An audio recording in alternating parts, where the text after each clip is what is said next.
as you ascend closer and closer to the fifth dimension, or have more and more fifth dimensional attributes in your thinking and your way of life, all of a sudden the three-dimensional stuff that used to bother you seems to just not bother you as much. It just seems like almost like like you're looking at it, you start to look at it through a pane of glass.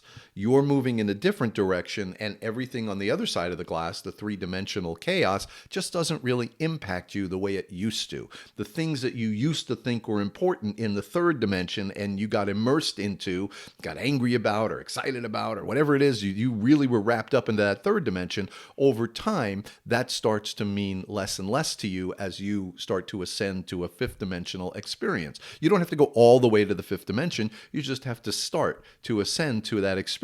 And little by little, as you look through the glass, that third dimensional world, it's still there. You can still see it. You're still in it. They're still in your lives. But it just doesn't impact you the way you used to be so wrapped up into it. That's kind of the experience you're looking for as you start to ascend on this path to the fifth dimension. So, for example, if they just put the brakes on our financial system, that would really mess us up. Where would we get our food from? I'm used to Amazon showing up on my door every day. Is that going to still happen? So there's going to be real disruption. But you have to understand from the aliens' perspective, from a fifth dimensional point of view, that suffering doesn't exist. It's a projection of our consciousness. It's not real. What's real is the light. That's what they're taught. So when they're here in the fifth dimension talking to us in the third dimension, they're trying to pull our light up so that we start to see that, yes, this stuff that we're all worried about, it doesn't even matter. We have more important things to do. Think of our reality kind of like a kaleidoscope. When you spin it, it's always changing. It's not real. The images that we see, the experiences that we have, they're real to us in the third dimension. But as you start to ascend to the fifth dimension, you'll start to see that those things just matter less and less and less. And eventually, as you're drawn more to the light, as you're drawn more to these higher messages and higher ways of being, you start to elevate your thinking and your lifestyle to a more fifth dimensional way of thinking. And like I said, we'll talk about that in the community.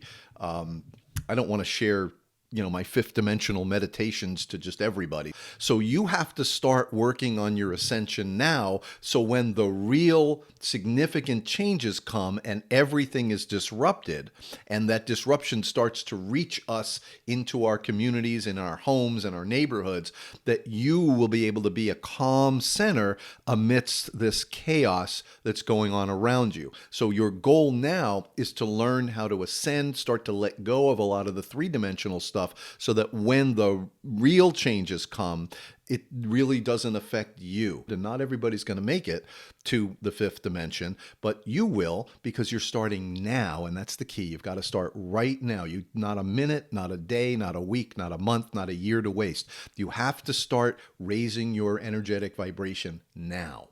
That's important, so that as the disruptions in the third dimension become more and more intense, they seem further and further away from you. And there are some people who are not at all going to be affected by it. Not that their outer lives are not affected, but their inner balance is maintained throughout all of this chaos and disruption.